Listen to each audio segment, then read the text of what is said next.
একই গুরুর কাছে অনেক ব্যক্তি আসেন, কিন্তু দেখা যায় যে কাউর কিছু হলো আর কাউর কিছু হলো না। বলে একই গুরুর কাছে, একই গুরুপাদ পদ্মের কাছে কি হলো বলেন, দেখা গেল সেখানে দীক্ষা গ্রহণ করলেন, একই শিক্ষা। আমরা একটা উদাহরণ দিই উপনিষদ থেকে। সেখানে ইন্দ্র মহারাজ, স্বর্গের রাজা ইন্দ্র এবং বিরোচন, অসুরদের রাজা বিরোচন, এই বিরোচন আর এই ইন্দ্র মহারাজ দুজনে মিলে গেলেন কোথায়?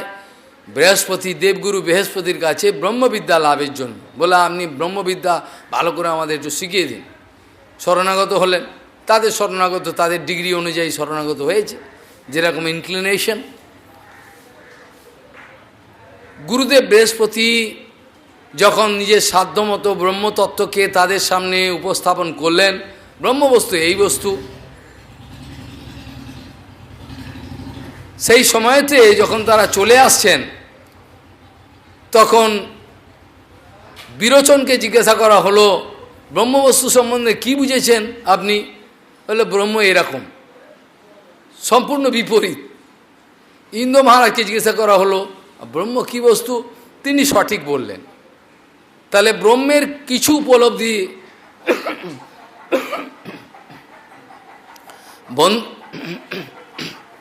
ব্রহ্মের কিছু উপলব্ধি হলো ইন্দ্র মহারাজের, কিন্তু ব্রহ্মের কোনো উপলব্ধি হলো না বিরোচনের। বলে কেন? একই সঙ্গে তো শিখতে বসেছিলেন। বলে একই সঙ্গে শিখতে বসতে হবে কি, তাদের এক একজনের আলাদা আলাদা সংস্কার ছিল। ইন্দ্রের যে সংস্কারটা দেবভাব তার, আর এর সংস্কার আলাদা, এর অসুর ভাব, আসরিক ভাব। যারা দেখবেন জন্মায়, ঠিকুজিতে লেখা থাকে এই শিশু দেবগণ, এই শিশু রাক্ষসগণ, এই শিশু নরগণ। নরগণের সঙ্গে রাক্ষসগণের বিয়ে হয়ে গেল, ও খেয়ে নেবে চিবিয়ে, দুদিনের মধ্যে অশান্তি। মিলিয়ে করতে হয়, এসব বিচার আছে, যারা হস্তরেখাবিদ এসব করেন, কিন্তু কথাটা ঠিক।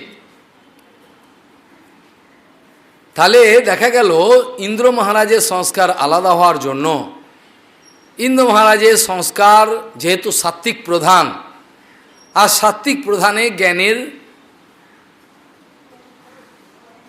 যে ধারণ ক্ষমতা থাকে, লেখাই আছে, গীতাতেও বলেছে ধারণ ক্ষমতা বেশি হয় কখন? সাত্ত্বিক ভাব যদি কারো বেশি হয়।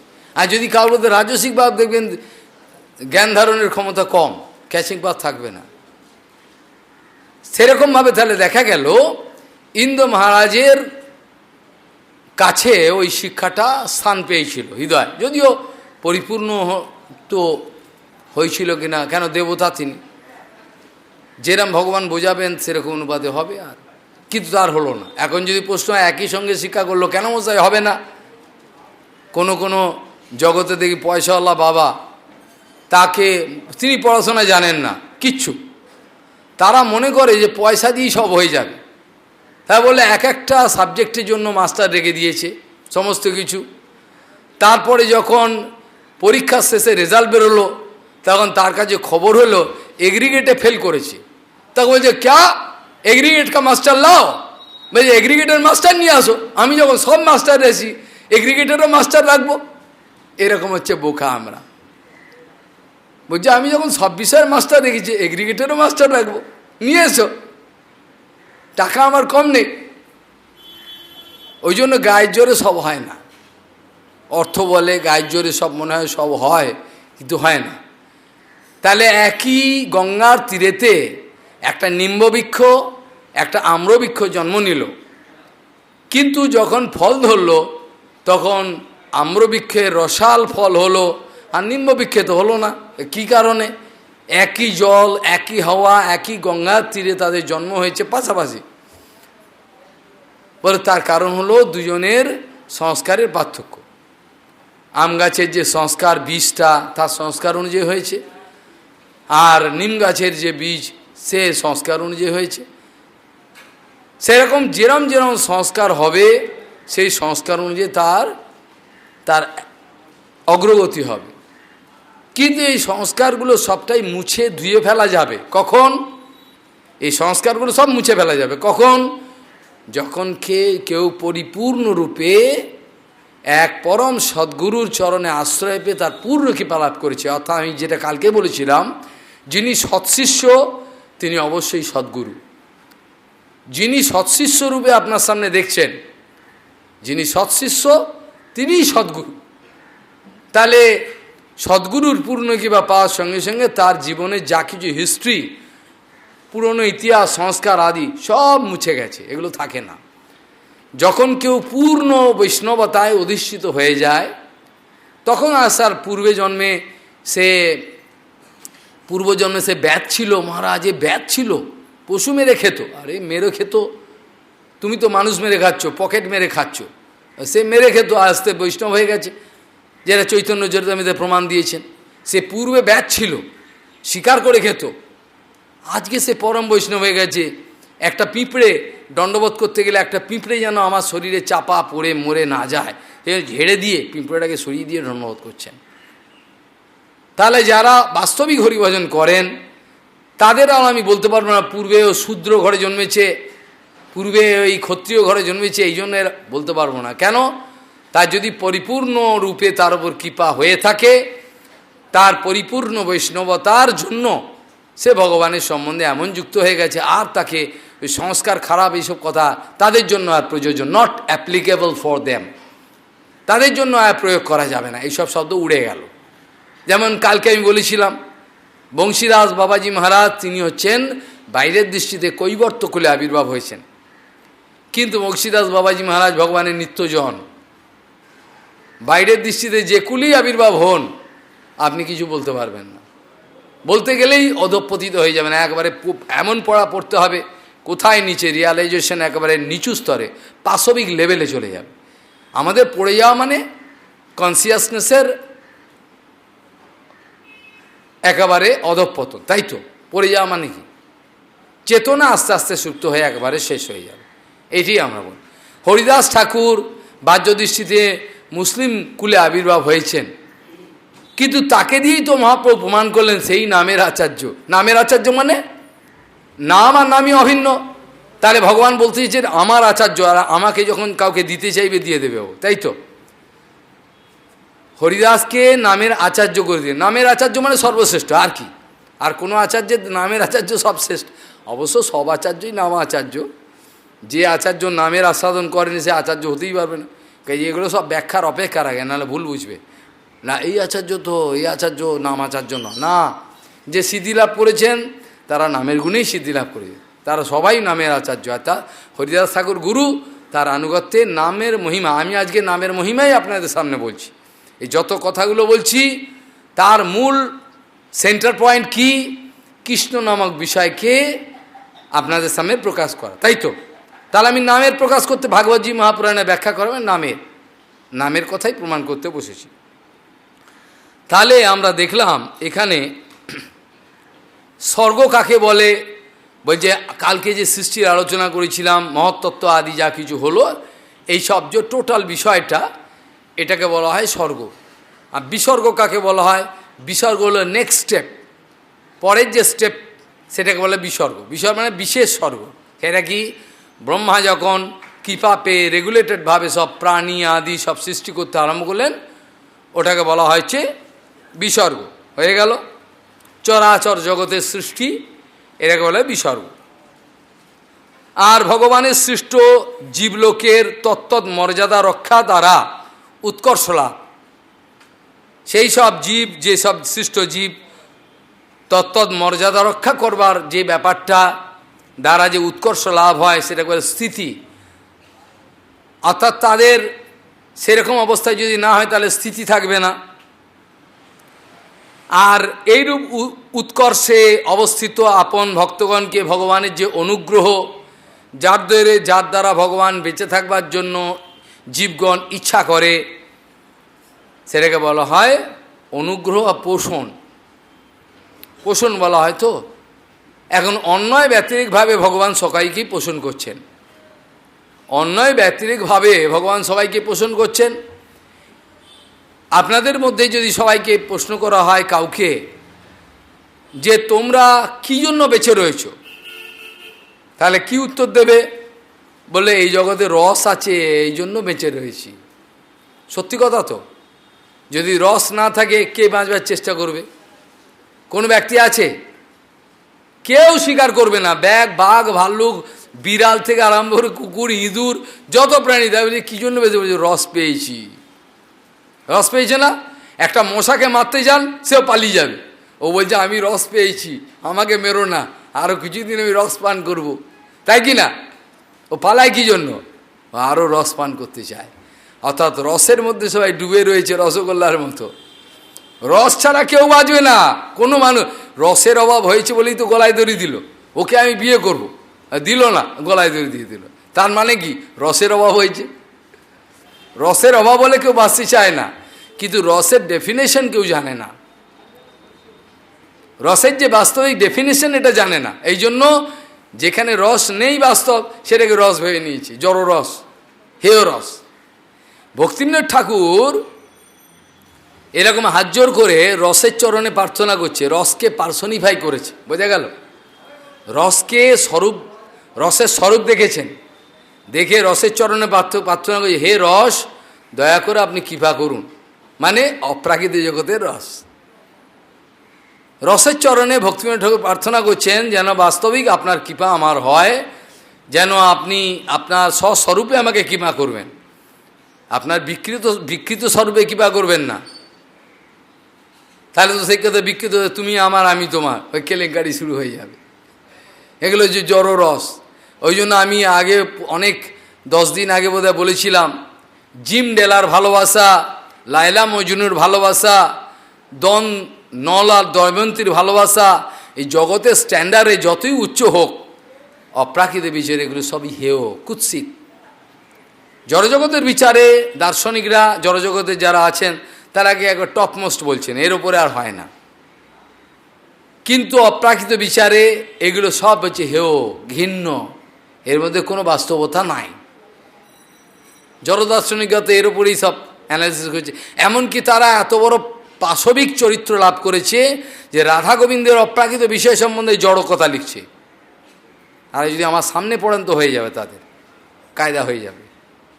এতটাই অধঃপতিত হয়েছেন, পাশবিক চরিত্র লাভ করেছেন তারা, রাধা গোবিন্দের অপ্রাকৃত যুগল মিথন, যেখানে স্ত্রী পুরুষ বলে কোনো ভাব নাই, ওরা ওই রাধা গোবিন্দের লীলা নিয়ে যাতা কথা লিখছেন সমস্ত।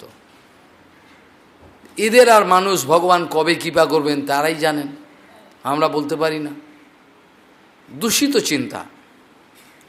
তাহলে পোষণ যেটাকে হচ্ছে, তাহলে ভগবানের যদি ভজন নাও করে কেউ, তাকেও ভগবান পোষণ করছে তো, অন্যায় ব্যাধি করছে না। তাহলে জড়জগতের লোকগুলো পোষণ হচ্ছে, চল একটু মোগলাই খেয়ে আসি, কাউ তো ধোঁসা খেয়ে আসি, রস পাচ্ছে, এইভাবে তারা বেঁচে রয়েছে, নানা রকম ফুর্তি লুটছে। আর কর্মসময়ের বাসনা জীবের মধ্যে যে আছে, এগুলো গেলে উতি বলা হয়। উতি মানে কর্মবাসনা, উতি মানে কর্মবাসনা, কিছু করবার সব যে টেন্ডেন্সি, এটাকে বলা হয় কি? উতি, অর্থাৎ কর্মবাসনা, উতি। আর ভগবানের অনুগ্রহ লাভ করেছে যেসব মনু, বিভিন্ন মন্বন্তরে নতুন নতুন মনু হয়, সেই মনুদের ওপর, সেই মনুগুলোর ওপর অনুগ্রহ করে ভগবান বিভিন্ন রূপ ধারণ করেন, অনুগ্রহ করেন। যে পদ্ধতিতে অনুগ্রহ করেন তার মধ্যে যে একটা প্রমাণ রয়ে যায়, তার নাম হচ্ছে মন্বন্তর। এইভাবে আমরা দেখলাম অত্র মানে এখানে, এই শ্রীমদ্ ভাগবতী মহাপুরাণের সম্পূর্ণ প্রচারের বিষয়, প্রকাশের বিষয় কি মানে অত্র স্বর্গ বিসর্গশ্চ স্থানম পসন মুতয়। আমি উল্টো গুনি, আমাদের তো উল্টো গোনা হয়ে গেছে জব করে করে, তাহলে 10টা হলো এরমভাবে। ছোটোবেলায় গুনেছিলাম অন্য, 1 নম্বর অন্যভাবে গুনতে হয়। এই জন্য অত্র স্বর্গ বিসর্গশ্চ স্থানম পোষণ মুতয় মন্বন্তর ঈশানু কথা, ভগবানের কথা। আর মন্বন্তরের কথা বল, ঈশানু কথা মানে ভগবানের যত অবতার সেই কথা। আর মুক্তি বলে যেটা বলো, সেই সম্বন্ধে সার্বভৌম ভট্টাচার্য, আমি আবার চৈতন্য চরিতামৃতে চলে যাই, খুব রসের ব্যাখ্যা সব। চৈতন্য চরিতামৃতেতেই যখন ছিল সার্বভৌম ভট্টাচার্যজি মহারাজের যখন ভক্তি হলো, পরিপূর্ণ কৃপালা বলো চৈতন্য মহাপ্রভুর তখন সে মহাপ্রভুর স্তুতি করেছে কি না, শতশক করে স্তুতি করলেন। আর ভাগবতের যখন ব্যাখ্যা সম্বন্ধে বললেন, সেখানে যখন মুক্তি কথাটা রেখে দিলেন, ভাগবতের একটা শ্লোকের মুক্তি কথাটাকে রেখে দিয়েছেন, আমি সেই জায়গায় এলে আবার দশম স্কন্ধে তুলব অবশ্যই। তখন মহাপ্রভু, এখন অল্পের স্পর্শ করে যাচ্ছি, মহাপ্রভু বললেন, মুক্তি কথাটা তুমি তুলে দিলে কেন, তুমি এখানে ভক্তি উচ্চারণ করলে কেন, এটা তো ভাগবতে তো মুক্তি রয়েছে, তুমি এটাকে চেঞ্জ করলে কেন, পরিবর্তন করলে কেন, ভক্তি করলে কেন? সার্বভৌম ভট্টাচার্য বলছেন যে এতদিন আমি এই কথা বলেছিলাম, কিন্তু মুক্তি আমার আর মুখে আসবে না, আর আমার মুখে আমার উচ্চারণ আমি করতে পারছি না। বলে কেন? বলো না, আমি মুক্তি শব্দ শুনলেই আমার ভয় হয়, এতদিন আমি কষ্ট পেয়েছি এই মুক্তি মুক্তি এইসব কথা নিয়ে। বলো কেন? এই কথাটা যদি ঠিকভাবে ব্যাখ্যা করো, মুক্তি মুক্তি যার পদে, জীবে তো মুক্তিপদে সদায় ভাগ, এটা না বলে জীবে তো ভক্তিপদে সদায় ভাগ, এই শ্লোকের পূর্ণ ব্যাখ্যা আমি করব দশম স্কন্ধে এলে, যদিও খুব চিন্তিত আমি, সময় অত্যন্ত, কেন যেভাবে ব্যাখ্যাটা হচ্ছে এটা লোকের আনন্দ হয়, এভাবে এ তোলা থাকবে। বলছে এই জন্য বলছেন, যখনই এ কথা বললেন তখন মহাপ্রভু বললেন, এ তো ভাগবতে তো জীবে তো মুক্তিপদে সব দায়ভাগ দেয়া আছে, তুমি কেন ভক্তিপদে পাঠ করছো? বলা আমি মুক্তি আর পাঠ করতে পারছি না, আমার কষ্ট হচ্ছে। বল কেন? এতদিন মুক্তি মুক্তি করে খুব কষ্ট পেয়েছি, এই জন্য আমি ভক্তি বল। আর মুক্তির কথার ব্যাখ্যা আমাদের জীব গোস্বামীপাদ বলেই দিয়েছেন, মুক্তির হিত্বা অন্যথা রূপম স্বরূপেণ ব্যবস্থিতি ইতি মুক্তি। জীবের স্বরূপে অবস্থিত হয়ে যাওয়া, অর্থাৎ ভগবানের নিত্য সেবা লাভ করা, ভক্তি লাভ করা, এটাকে বলে মুক্তি, বাস্তবিক মুক্তি। কি যেটাকে আপনারা সুইসাইডাল স্কোয়াড বলেন, অর্থাৎ নিজের গায়ে বোম বাঁধবো, বেঁধে ঝাঁপ দেবো, ওই নেতাটাকেও মেরে ফেলবো, আমিও মরবো, এটাকে কি বলে? সুইসাইডাল স্কোয়াড বলা হয়। আমি নিজেও মরবো, ওকেও মারবো। যারা এই ব্রহ্মেতে মিলে যান তাদের আত্মহত্যা করা বলা হয়। ভগবানের সঙ্গে তারা এই ব্রহ্মের সঙ্গে মিলে যাবে না। আরে মহারাজ, ভগবানের ব্রহ্মের সঙ্গে তুমি মিলে যাবে, তাতে তোমার কি ফায়দা হবে? ভগবানের স্বরূপ যদি তুমি উপলব্ধ করো, ভগবানের নিত্য সেবা করো, তাহলে তুমি ভগবানের রূপ দেখতে পাবে, ভগবানের সঙ্গে খেলা, ভগবানের সেবা, তুমি তা না করে ব্রহ্মে মিলে যাবে। আচ্ছা, এটাই যদি লাভ মনে করো, করো। এই সম্বন্ধে আমরা পরে আলোচনা করব, পরে এইসব প্রসঙ্গ আসবে। তাহলে মহাপ্রভু বললেন, মুক্তি যার পদে তাকে মুক্তিপদ বলা হয়। এরকম পাঠ করলে তো অসুবিধা হতো না। মুক্তি যার পদে, যারা যারা ব্যাকরণ পড়েছেন, তারা যদি কে কি কিসের দ্বারা কোথায়তে কোথায় কখন কেস এন্ডিং কারকের ভাগ যদি পড়েন, সেখানে দেখবেন এখানে তো আশ্চর্য কথা বলা আছে, ভালো কথা। মহাপ্রভু বলছেন এরকমভাবে মানটা করো না, মুক্তি যার পদে অবস্থিত তিনি মুক্তিপদ, তাহলে তো আর কোনো অসুবিধা নেই। তাহলে মুক্তিপাঠ তবুও আমি পারছি না, তাহলে মুক্তি এখানে মুক্তির আশ্রয়, এই জন্য এই কথাটা আমাকে বলতে হলো। মুক্তির আশ্রয়, মুক্তির আশ্রয় অর্থাৎ মুক্তি কখন হয়? ভক্তি পেলে, প্রেম পেলে। সমস্ত জীবের, অনন্ত জীবের যে রসের যে আকর, যেটাকে উপনিষদ বলছেন রস বৈষ, রস বৈষ, ডেফিনিটলি জেনে রাখো, অনন্ত জগতে রসের একমাত্র আশ্রয় হলো ভগবান। ভগবান ছাড়া অন্যয় ব্যতিরেকভাবে এই জগতে যত রস এসছে, এই ভগবান থেকেই এসছে। জড়জগতে এই কুৎসিত ভালোবাসা, এগুলো বিকৃত হয়, ভগবান ডাইরেক্টলি পাঠায়নি, ঘুরিয়ে এসছে, ওই জন্য বিকৃত। বাস্তবিক ভগবানের ভালোবাসাটা বোঝেনি। তাহলে আমরা বুঝলাম কি, মুক্তির আশ্রয় কথাটা বলতে রস বৈষ, যেমন রস বৈষ, স মানে সে, এই কৃষ্ণই অনন্ত ব্রহ্মাণ্ডের রসের একমাত্র আশ্রয়। যিনি না থাকলে রস থাকবে না। তাহলে ঠিকই বলেছে এখানে মুক্তির আশ্রয়। তাহলে অনন্ত জীবরাশি কেউ স্বীকার করে বা কেউ স্বীকার করে না, যে মানে বা যে বা নাই মানে, তারা সব বৈষ্ণব, তারা সব টুডে আর টুমোরো, হইয়া আছেন হইবেন প্রভুর যত দাস, সবার চরণবন্দি দন্তে করি ঘাস। আজ না হলেও কালকে ভগবানের দাসত্ব করতেই হবে, অনন্তকাল ধরে এই লীলা চলছেন। তাহলে এখানে আমরা বললাম নিরোধ মুক্তির আশ্রয়। নিরোধ কাকে বলে? বলে ঈশানু কথা বললাম, ভগবানের চরিত্র কথা। আর নিরোধ মানে হলো শয়ন, লয় হয়ে যখন পড়ে থাকি। নিরোধ মানে যখন সমস্ত বিলাসকে বন্ধ করে দিয়ে ভগবান সমস্ত কিছু গুটিয়ে নিয়ে নিজের চুপচাপ যোগনিদ্রায় শয়ন করেন, সেটা নিরোধ বলা হয়। নিরোধ, নিরোধ মানে হচ্ছে সব ঢাকা দিয়ে দিয়েছেন, আর কিছু প্রকাশ করছেন না। এক ও আহম, একা আমি। আর যখন এক ও আহম বহু স্বাম, আমি এক আছি বহু হইব, তখন আবার সেই শক্তিকে প্রকাশ করলেন ব্যাপ্ত হয়ে, ব্যাপ্তম বিশ্বম চরাচরম। তাহলে এই হচ্ছে কথা। তাহলে 10টা বিশ্ব প্রকরণ, 10টা যে প্রকরণ আমি একটু একটু করে স্পর্শ করে গেলাম।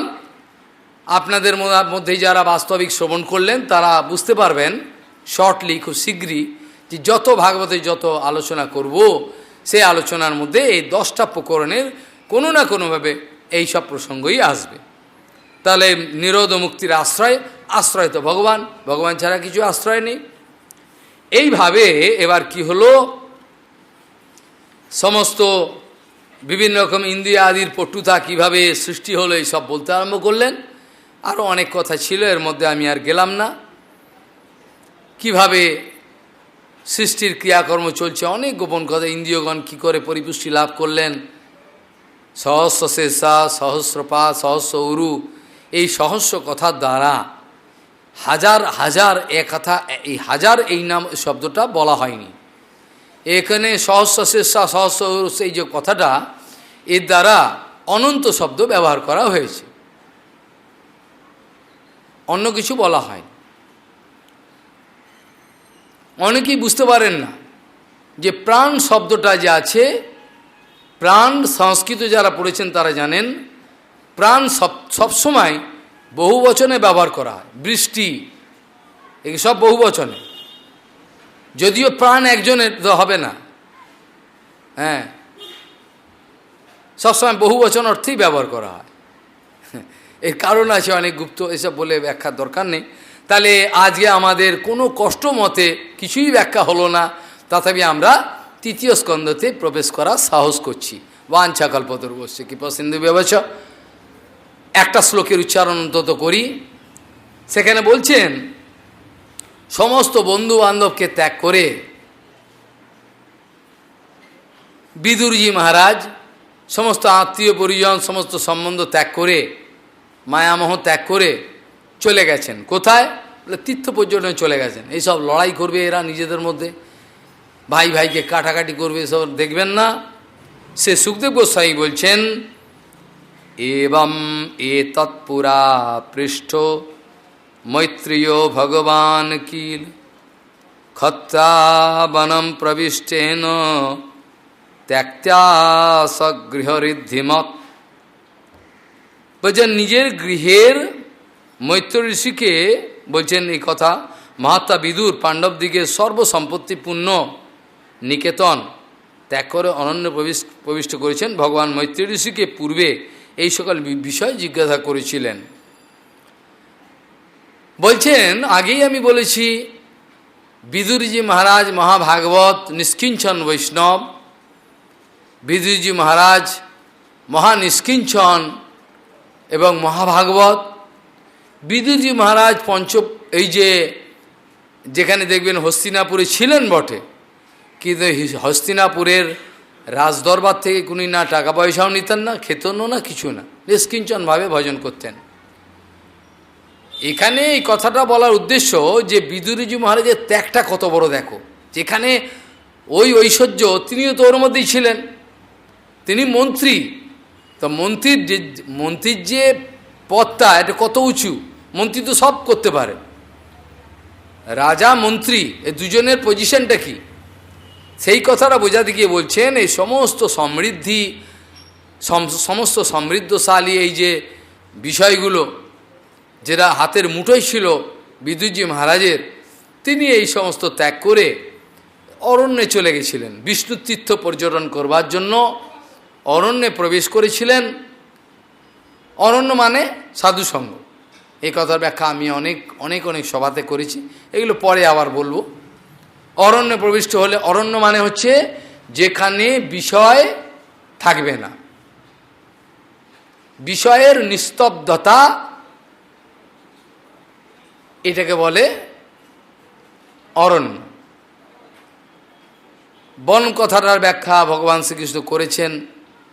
এসব বনন্তু সাত্বিকম বাসম রাজসম গ্রাম উচ্চতে ইত্যাদি ব্যাখ্যা নিজেই করেছেন কৃষ্ণ উদ্ধবজিকে। বন মানে জঙ্গল নয়। এই জড় অবস্থায় যদি চলে যায়, যেমন আত্মদেব গিয়েছিল, জঙ্গলে চলে গেছে দুঃখেতে, জঙ্গলে গিয়ে এখানে কাঁদছে, আমার ছেলে চাই, আমার পুত্র সন্তান চাই, আর সন্তান নেই বলে কাঁদ। আর জঙ্গলে গিয়েও কি শান্তি আছে? দুঃখে তো পালিয়ে গেল জঙ্গলে, কি জঙ্গলে গেলে কি হবে? জঙ্গলে কি নিজের মনটাকে ছেড়ে রেখে গেছে, না নিজের মনটাকে নিয়ে গেছে? নিজের জড় মনটাকে নিয়ে যতক্ষণ পর্যন্ত যেখানে যাবে কোনো নিস্তার নাই। নিজের জড় মনটাকে নিয়ে যেখানে পালাবে কোনো জায়গায় নিস্তার নেই। সেখানে গিয়ে ওই মনটা, কালকে বলেছিলাম না, এই জড় বিষয়াবলী যা কিছু আছে মনের মধ্যে সূক্ষ্মরূপে সাসপেন্ডেড অবস্থা আছে না? যেমন এই স্পেসে, এই আকাশে যেমন জড় বিষয়গুলো সাসপেন্ডেড অবস্থায় রয়েছে, ব্রহ্মাণ্ডের যত বিষয় এই আকাশে মহাকাশে রয়েছে, গ্যালাক্সি ওয়ে যেটা বিজ্ঞানরা বলেন। তাহলে আমার মনের মধ্যেও জড় বিষয়গুলো রয়েছে, কিন্তু খালি পার্থক্য কি না, জড়জগতে ম্যাটার রূপে রয়েছে আর এখানে সূক্ষ্ম রূপে রয়েছে বিষয়গুলো। ওই মেয়ে ছেলেটার কথা মাথা আসছে, ওই পুরুষটার কথা মাথা আসছে, ওই জায়গাকার কথা মাথা, সব ওই মাথার মধ্যে ঘুরছে। ভগবানের কাছে আর কোথায় জায়গাই নেই। ভগবানের জন্য কোনো স্পেস নেই। ভগবানের জন্য কোনো স্পেস আছে? কার হৃদয়ে আছে স্পেস? নেই, ওই জায়গা নেই। সেই জন্য এখানে বলা হয়েছে সমস্ত ঐশ্বর্য সম্পত্তি ছেড়ে দিয়ে নিষ্কিঞ্চন তো তিনি আগেবারেই ছিলেন। এগুলো বোঝাবার জন্য দেখে কত বড় স্যাক্রিফাইস। তিনি এই জঙ্গলে চলে গেছিলেন, আর জঙ্গলে মৈত্রীয় মুনির সঙ্গে তার সাক্ষাৎ হয়েছিল। এক কথা প্রসঙ্গে আমি বলে রাখি শেষ করার আগে। ভগবান শ্রীকৃষ্ণ যখন অন্তর্ধান করলেন এই জগৎ থেকে, সেই সময় ভগবান শ্রীকৃষ্ণর কাছে উদ্ধবজি মহারাজ, মৈত্রীয় মুনি, এরা কয়েকজন ভগবত তত্ত্বের উপদেশ শুনেছিলেন চলে যাওয়ার আগে। এবং উদ্ধবকে বললেন, তুমি আমার রিপ্রেজেন্টেটিভ, তুমি আমার প্রতিনিধি, তোমার মতো কেউ হওয়া মুশকিল, আমি যা তুমিও তাই, কাজে তোমাকে এই জগতে থাকতে হবে, চলে যাও বদ্রীনারায়ণে, সেখানে গিয়ে ভজন করো, তপস্যা করো। ভগবানের পরিকর, ভগবানকে পেয়েই গেছে, ভজন করো, ঠিক আছে। আবার ফলভূমি বৃন্দাবন, সেখানেও তিনি আছেন। আর মৈত্রী মুনিকে আদেশ করে গেলেন, মৈত্রীয় ঋষিকে, যে আপনার সঙ্গে বিদুরজি মহারাজের দেখা হলে তাকে এই তত্ত্বজ্ঞান, যা আমি আজকে এখন বললাম, তত্ত্বজ্ঞান উপদেশ করলাম, ভাগবত তত্ত্ববিজ্ঞান, সেই ভাগবত তত্ত্ববিজ্ঞান আপনি কি করবেন, এই বিদুরজিকে দেবেন, এটা বলা রইল।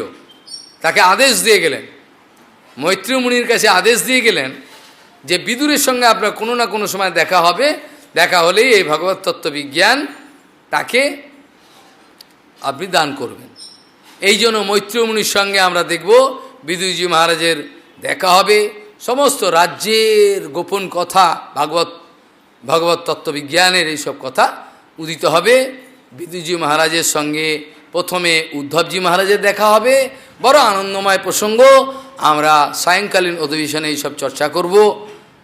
যৎসক্তয়ো বদতাম বাদিনাম বৈ বিবাদ সংবাদ ভুবো ভবন্তি কুর্বন্তি চৈষাম মুহুরাত্মমোহম তস্मै নমো অনন্ত গুণায় ভুম্নে বাঞ্ছাকল্পতরুভ্যশ্চ কৃপা সিন্ধুভ্যশ্চ পতিতানাং পাবনেভ্যো বৈষ্ণবেভ্যো নমঃ।